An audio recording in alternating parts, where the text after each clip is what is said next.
और दुनिया की बड़ी टेक कंपनी माइक्रोसॉफ्ट ने चेतावनी दी है कि भारत में होने वाले लोकसभा चुनाव में चीन रुकावट डालने की कोशिश करेगा।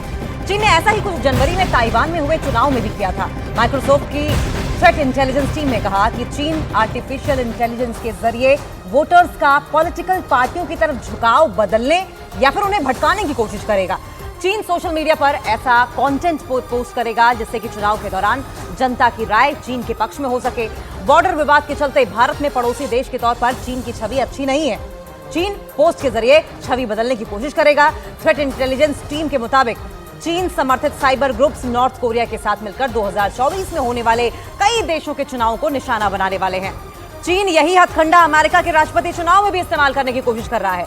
देश में लोकसभा की 543 सीटों के लिए चुनाव 7 फेज में होगा। पहले फेज की वोटिंग 19 अप्रैल को और आखिरी फेज की वोटिंग 1 जून को होगी। 4 जून को नतीजे आने वाले हैं।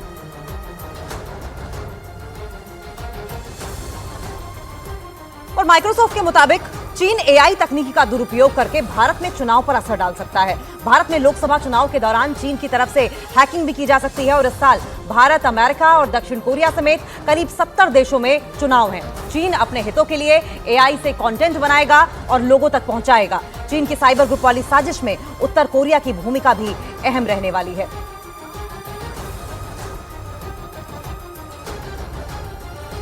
तो आइए अब आपको बताते हैं कि चीन ने पहली बार किस देश के चुनाव में एआई कंटेंट का इस्तेमाल चुनाव पर असर डालने के लिए किया था।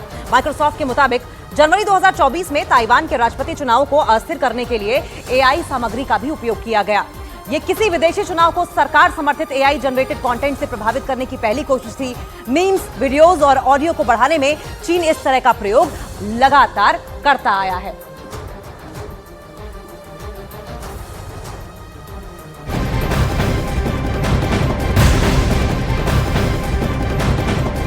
नमस्कार, आप देख रहे हैं न्यूज 18 इंडिया। आपके साथ हूं मैं लवीना राज। बड़ी खबर आपको बता दें, राम मंदिर के मुद्दे पर पीएम मोदी ने एक बार फिर से कांग्रेस पर जोरदार वार कर दिया है।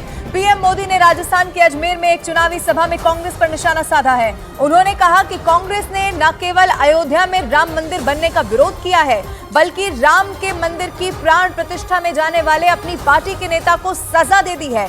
प्रधानमंत्री ने आगे कहा कि कांग्रेस ने प्राण प्रतिष्ठा समारोह में शिरकत करने वाले नेता को 6 साल के लिए निष्कासित कर दिया है।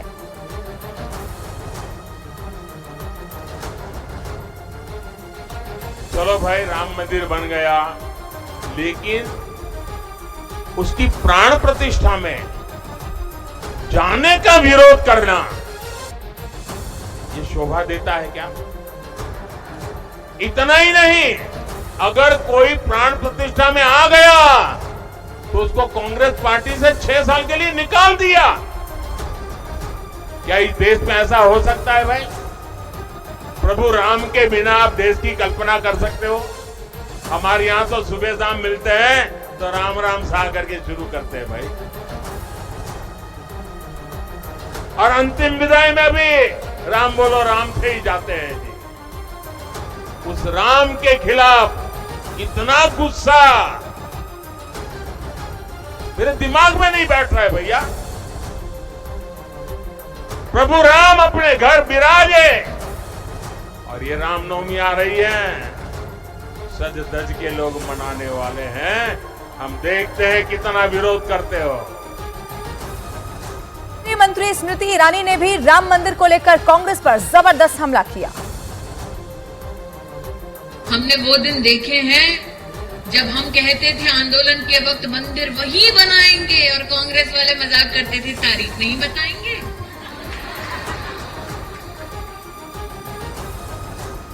तारीख बताई, मंदिर बना, और राम भक्त की आप और राम की महिमा देखो कि जिन लोगों ने एफिडेविट देकर राम के अस्तित्व को नकार दिया, राम लला ने अपने प्राण प्रतिष्ठा के समारोह में उनको भी बुलवाया। और प्रधानमंत्री नरेंद्र मोदी ने कांग्रेस के घोषणा पत्र को झूठ का पुलिंदा करार दिया है। पीएम मोदी ने कांग्रेस को आड़े हाथों लेते हुए कहा कि कांग्रेस के घोषणा पत्र में वही सोच झलकती है जो आजादी के आंदोलन के समय मुस्लिम लीग में थी। पीएम मोदी ने यह भी कहा कि कांग्रेस के घोषणा पत्र में पूरी तरह से मुस्लिम लीग की छाप है और इसका जो कुछ हिस्सा बाकी रह गया उसमें वामपंथी पूरी तरह से हावी हो चुके हैं और कांग्रेस इसमें दूर दूर तक कहीं भी दिखाई नहीं देती है। ये बड़ी खबर आपको बता रहे, पीएम मोदी ने कांग्रेस का घोषणा पत्र झूठ का पुलिंदा है ये कहकर कांग्रेस पर जबरदस्त निशाना साधा और ये भी कहा कि इसमें मुस्लिम लीग की छाप साफ तौर पर दिखाई देती है और कुछ हिस्सा अगर रह जाता है तो फिर उसमें वामपंथी पूरी तरह से हावी हो चुका है, ये भी दिखाई देता है। लेकिन कांग्रेस इस घोषणा पत्र में कहां है? दूर दूर तक कांग्रेस इसमें दिखाई नहीं पड़ती है, ये कहा प्रधानमंत्री नरेंद्र मोदी ने।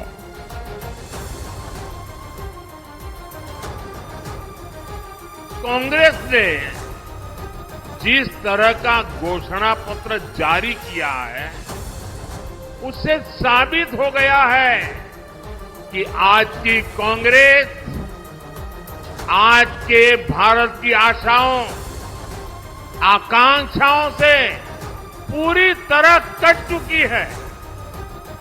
कांग्रेस के घोषणा पत्र में वही सोच झलकती है जो सोच आजादी के आंदोलन के समय मुस्लिम लीग में थी। कांग्रेस के घोषणा पत्र में पूरी तरह मुस्लिम लीग की छाप है और इस मुस्लिम लीग वाले घोषणा पत्र में जो कुछ हिस्सा बचा खुचा रह गया उसमें वामपंथी पूरी तरह हावी हो चुके हैं। कुल मिलाकर कांग्रेस इसमें दूर दूर तक नहीं दिखाई देती है।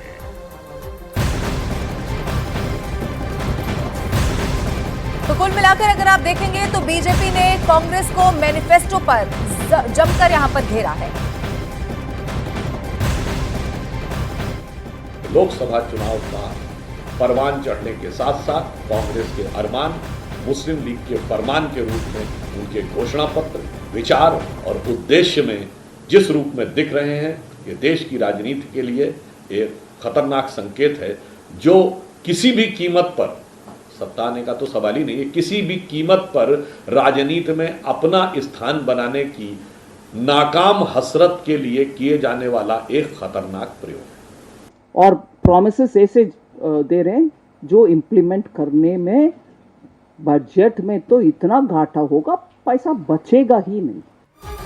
और मुख्तार अंसारी की मौत के बाद राजनेताओं का उनके घर पहुंचकर परिवार के प्रति संवेदना प्रकट करने का सिलसिला बदस्तूर जारी है और इसी क्रम में आज समाजवादी पार्टी के अध्यक्ष अखिलेश यादव भी उसके पैतृक आवास जाकर अंसारी परिवार से मुलाकात करने वाले हैं। अब ऐसे में अखिलेश यादव से अंसारी परिवार की इस मुलाकात को लेकर सियासी गलियारों में हलचल बहुत तेज हो चुकी है। एक रिपोर्ट देखिए।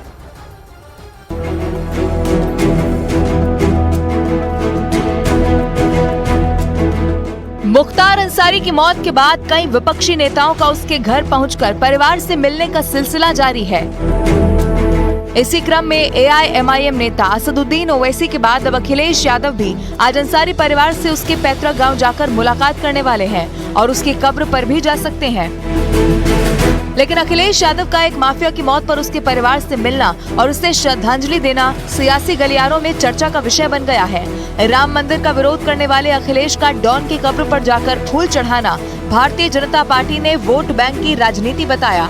बीजेपी का कहना है कि लोकसभा चुनाव में अखिलेश को जनता इसका जवाब जरूर देने वाली है। कि जो जहां जाएगा जनता उसे देख रही है, उसका जवाब लोकसभा के चुनाव में कमल खिला करके लोग देंगे। वहीं साध्वी निरंजन ज्योति ने मुख्तार की मौत पूर्वांचल में आतंक के एक युग का अंत बताया और अखिलेश यादव की उसके परिवार से मुलाकात को चुनावी एंगल करार दिया। मुझे लग रहा कि पूर्वांचल में जिस तरह से आतंक था, एक आतंक का अंत हुआ है। समाजवादी पार्टी हर मुद्दे को चुनाव के एंगल से देखती है। शायद मुझे लग रहा है चुनाव नहीं होता, अखिलेश वहाँ झांकने नहीं जाते। हालांकि अखिलेश से पहले भी कई नेता अंसारी परिवार से मुलाकात करने उसके घर पहुंच चुके हैं। 8 अप्रैल को मुख्तार अंसारी की मौत के बाद उसके घर पर नेताओं के पहुंचने का सिलसिला जारी है। एआईएमआईएम नेता असदुद्दीन ओवैसी, स्वामी प्रसाद मौर्य, सपा नेता धर्मेंद्र यादव, आरजेडी समेत कई क्षेत्रीय नेता पदाधिकारी मुख्तार अंसारी के परिवार से मुलाकात कर उनके प्रति संवेदना व्यक्त कर चुके हैं। ऐसे में समाजवादी पार्टी प्रमुख अखिलेश यादव की अंसारी परिवार से होने वाली मुलाकात पर पूर्वांचल की नजरें टिकी हुई हैं, क्योंकि जिस तरह की भीड़ मुख्तार अंसारी के जनाजे में उमड़ी, उससे ये तो साफ है कि मुख्तार को उसके चाहने वाले किसी मसीहा से कम नहीं समझते थे। ऐसे में राजनेताओं के परिवार के प्रति सहानुभूति आगामी चुनाव में उनको कितना फायदा पहुंचाएगी, ये तो 4 जून को ही साफ हो सकेगा। और अब एक बड़ी खबर आपको बता दें, पश्चिम बंगाल में एनआईए टीम पर हमले के मामले में अभी तक भी कोई गिरफ्तारी नहीं हो पाई है। शनिवार को एनआईए की टीम पर भीड़ ने हमला कर दिया था और इस दौरान हुए पथराव में एक अधिकारी के जख्मी होने की खबर मिली थी। आगे आपको ये भी बता दें कि जांच एजेंसी की गाड़ी को भी नुकसान पहुंचा था। एनआईए टीम पर हमला उस वक्त किया गया जब टीम पूर्वी मेदिनीपुर में साल 2022 के विस्फोट के मामले में 2 प्रमुख साजिशकर्ताओं को गिरफ्तार करने के लिए वहां पर पहुंची थी। लेकिन जैसे ही वो अधिकारी वहां पर पहुंचे, उसके बाद भीड़ ने जबरदस्त हमला कर दिया। लेकिन ये पहला मौका नहीं है जब जांच एजेंसी की टीम पर इस तरह से हमला हुआ हो। आपको याद होगा, पहले ईडी पर इसी तरह का हमला किया गया और अब एनआईए पर हमला, और इसीलिए भारतीय जनता पार्टी अब बहुत जबरदस्त हमलावर हो चुकी है पश्चिम बंगाल की सरकार पर। इन सब के बीच में एक और बड़ी खबर यह है कि बीजेपी ने एनआईए की टीम पर हमले के मामले में ममता सरकार को घेर लिया है। उधर बंगाल के गवर्नर ने भी इस मामले में कड़ी कार्रवाई की बात कह दी है।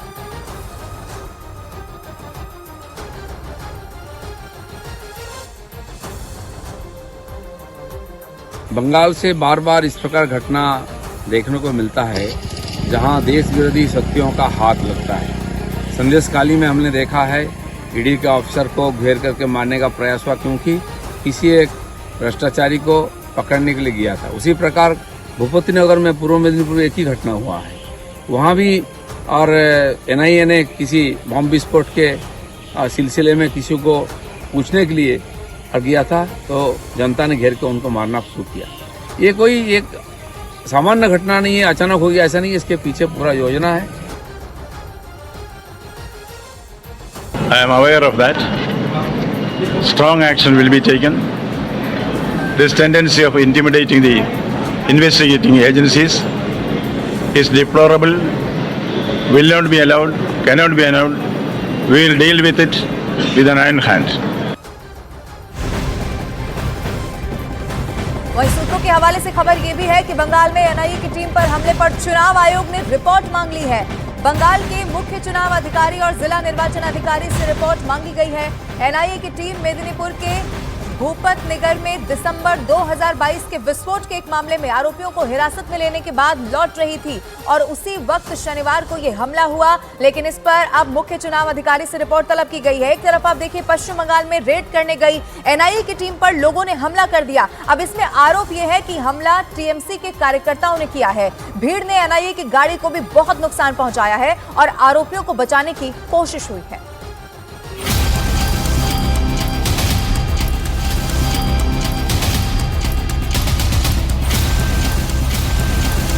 डंडे लिए महिलाएं,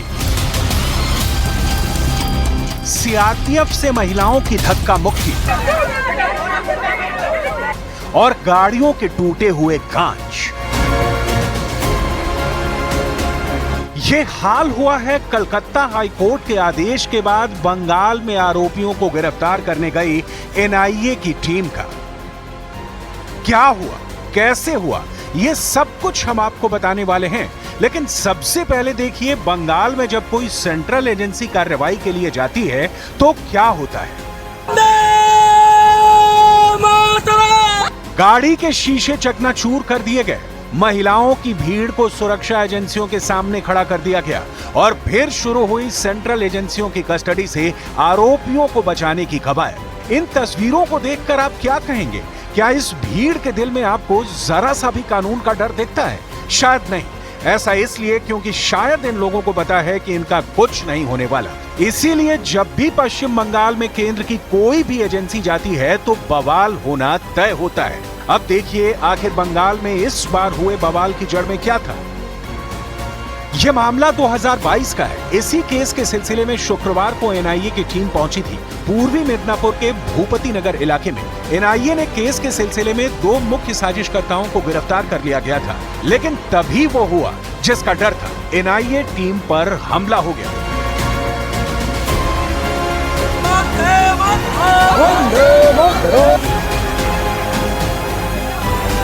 स्थानीय लोग घरों से बाहर निकल आए और एनआईए की टीम का विरोध करने लगे। गिरफ्तार आरोपियों को लेकर जाने से रोकने लगे। जानकारी के मुताबिक इस भीड़ में महिलाएं आगे थीं। महिलाओं ने सीआरपीएफ की महिला कांस्टेबल के साथ धक्का मुक्की शुरू कर दी। बात इतने से भी नहीं बनी तो अचानक से पथराव